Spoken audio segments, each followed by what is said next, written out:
जाएंगे। देश भर के सारे विद्वान यहाँ पर श्रेष्ठ विद्वानों को आमंत्रित करते रहते हैं।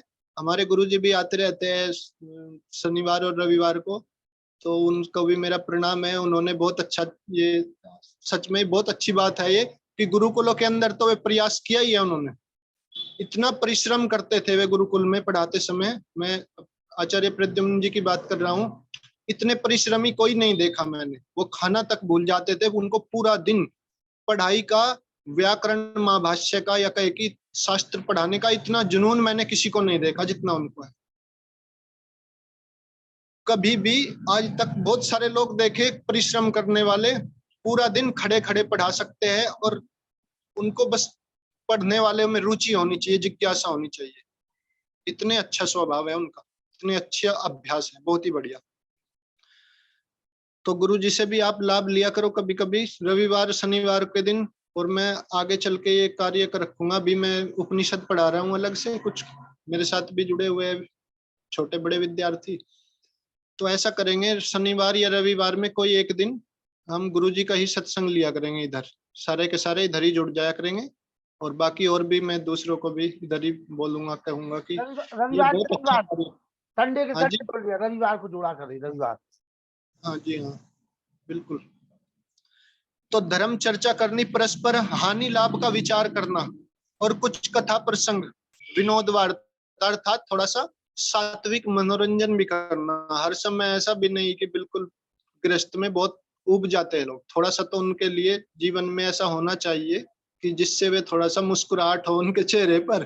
पूरा दिन कितने लोग ऑफिस से आते हैं, कितने लोग अपने कर्म से वापस लौटते हैं घर में, तो वे सोचते हैं कि हाँ थोड़ा सा शांति मिले मन को। तो कुछ कुछ चीजें ऐसी भी करनी चाहिए जीवन में जिससे थोड़े थोड़े से सात्विक मनोरंजन भी रखने चाहिए। बच्चों के साथ खेल लो, कुछ और कर लो, छोटे छोटे कार्य करने चाहिए ना। अंदर बैठ करके, लेट करके अच्छा है पार्क में चले जाओ, आसपास में कोई स्थान है, खेत खलियान है, छुट्टी का दिन है तो कहीं घूम के आ जाए दिन भर में। बाजार में जाने की जरूरत नहीं है। शॉपिंग करने के लिए रविवार नहीं होता है कि शॉपिंग करने का दिन है, उससे अपव्यय भी होता है और उसका कोई लाभ नहीं होता। तो उस दिन कुछ अच्छी योजना बनाओ, कहीं बाग बगीचे, खेत खलियान में, नदी के, नहर के किनारे घूम के आओ, प्राणायाम कर लो थोड़ा, अच्छे अच्छे या कुछ अच्छी चीज दिखती है तो उसको देख लो, समझ लो। कहीं आसपास में आर्य समाज है तो, या कोई वैदिक सत्संग हो रही है, वहां चले जाओ बच्चों को लेकर के, या कुछ भी ऐसा कुछ ना कुछ कार्य करना चाहिए। गौशाला में जा सकते हैं, या कहीं गरीब बच्चों के क्षेत्र में चले गए, किसी बच्चे का कुछ जन्मदिन है या कुछ है, किसी कारण से कोई ना कोई बहाने से जाना चाहिए। देखो, बच्चों का पालन करना जिस प्रकार आयु वृद्धि के साथ साथ उसमें शिक्षण पद्धति में भी योग्यता आती जाए, ऐसी तरह से बच्चों का पालन करना, उनकी आयु वृद्धि भी रहे, उनकी आयु नष्ट ना हो। यदि बच्चे की आयु नष्ट होती है ना, वो कुसंग में जाता है, उसका आहार ठीक नहीं है, उसका भोजन भी ठीक नहीं, उसका जीवन ठीक नहीं, तो इसका दोष माता पिता को लगता है।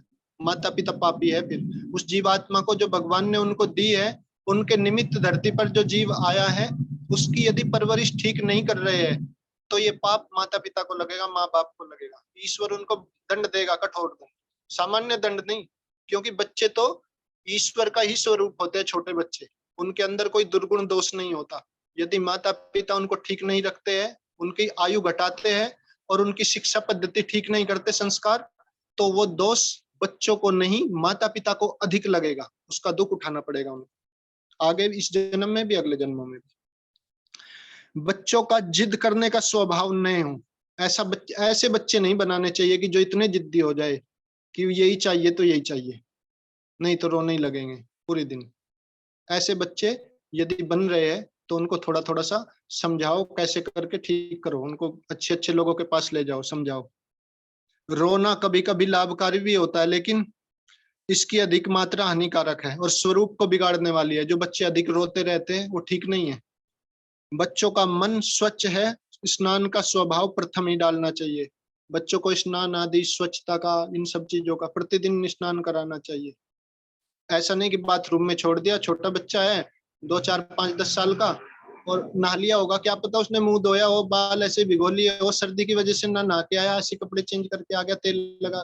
ऐसे भी करते हैं बच्चे, अंदर जा करके बाथरूम में पानी से डर जाते हैं और ऐसे गीला कर लिया और झूठ बोल देते हैं। झूठ बोलने का स्वभाव भी आ जाता है बच्चों में, तो ये ना दोष होने चाहिए।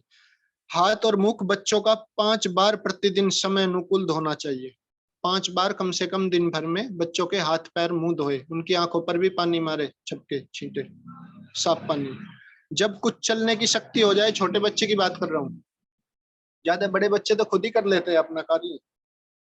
जब कुछ चलने की शक्ति हो जाए तो उन्हें अधिक गोद में उठाना ठीक नहीं। बार बार जब चलने लगे बच्चे तो उनको गोद में नहीं लेना चाहिए अधिक समय तक। वे फिर मजबूत कैसे बनेंगे उनके पैर, जब उनको गोद में ही उठा के रखेंगे आप। उसके आहार विहार में सुनियम होने चाहिए। गृहस्थ की दृष्टि से कन्या और बालक में समानता होनी चाहिए। बेटा और बेटी दोनों को पुत्र की संज्ञा दी गई है शास्त्रों में। पुत्री के लिए अलग शब्द नहीं आया है, पुत्र और पुत्री दोनों समान है, दोनों के लिए नियम एक ही है उनकी वृद्धि के लिए। ठीक है, तो ये 5 साल तक का ये नियम तो ठीक ठीक करना चाहिए। आगे मैं बाद में चर्चा करूंगा, ये थोड़ा सा विषय बड़ा है, अभी विवाह संबंधी बहुत सारी चीजें छूट जाती है। ठीक है, आज साहब आप सभी को, कल तो हम नहीं रहेंगे इधर, आपका 11-12 को फिर रहेंगे आप, हाँ जी। तो बता रहे आप लखनलाल जी बाद में सूचना दे दीजिएगा, मैं अपना कार्यक्रम बता दूंगा आपको कैसे ठीक है, कैसे होगा। बात कर लूंगा आपसे जी। हाँ जी ठीक है। ठीक है, तो सभी को सादर नमस्ते। आप सबने मेरा ध्यान से सुना, जो जो भी महानुभाव है, जो मुझसे त्रुटि होती है उसको आप गुरुजी से सुधरवा लेना। मेरे गुरुजी आपके साथ ही रहते हैं, तो कोई चिंता नहीं है मुझे। ठीक है, चलिए आइए, वो शब्द व्यासनंद शास्त्री जी, केवल 2 मिनट। ओम यो भूतं च भव्यं च सर्वं यश्चादितिष्ठति त्वर्यस्य च केवलं तस्मै ज्येष्ठाय ब्रह्मणे नमः। ओम शांति शांति।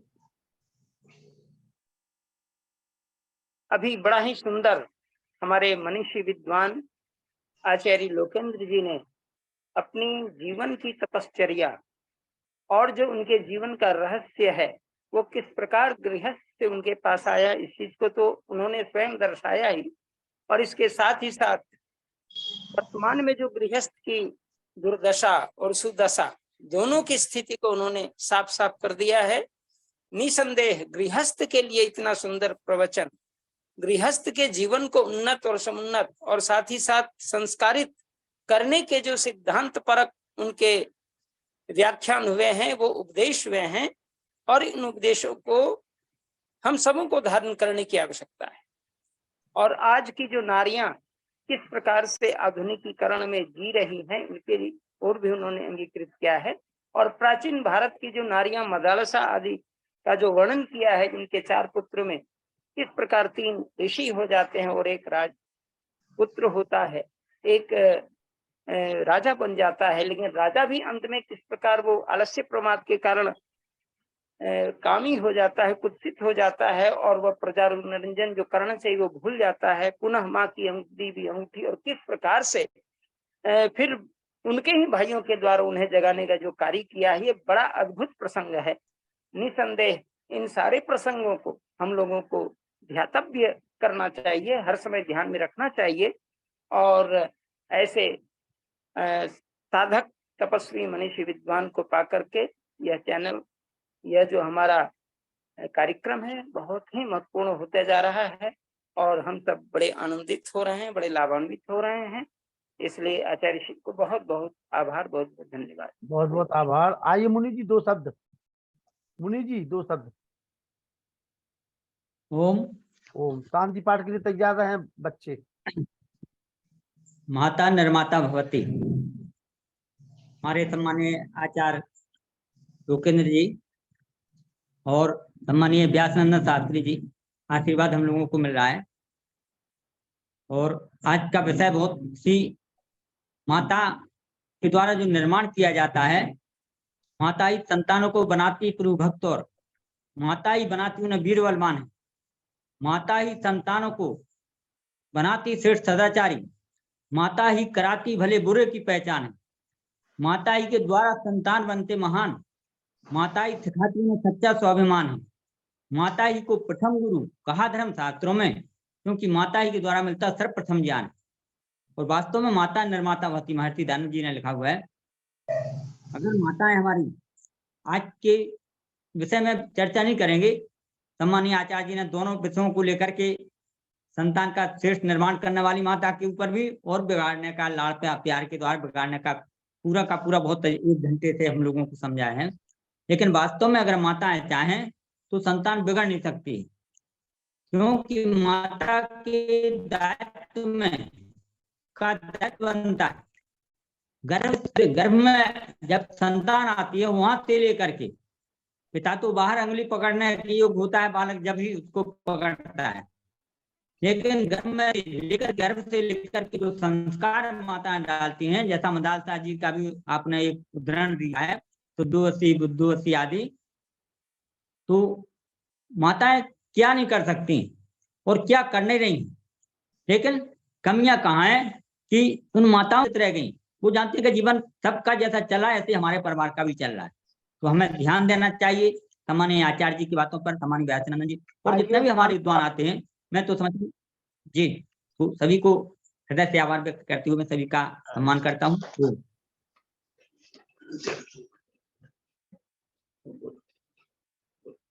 ओम द्यौः शांति, अंतरिक्षं शांति, पृथ्वी शांतिरापः शांतिरौषधयः, शांति वनस्पतयः, शांति विश्वेदेवाः, शांति ब्रह्म शांति सर्वं शांति शांतिरेव, शांति क्षमा शांति रेडि। ओम शांति शांति शांति। जो बोले सो है, सत्य सनातन वैदिक धर्म की जय। गुरुवर विजयानंद की जय।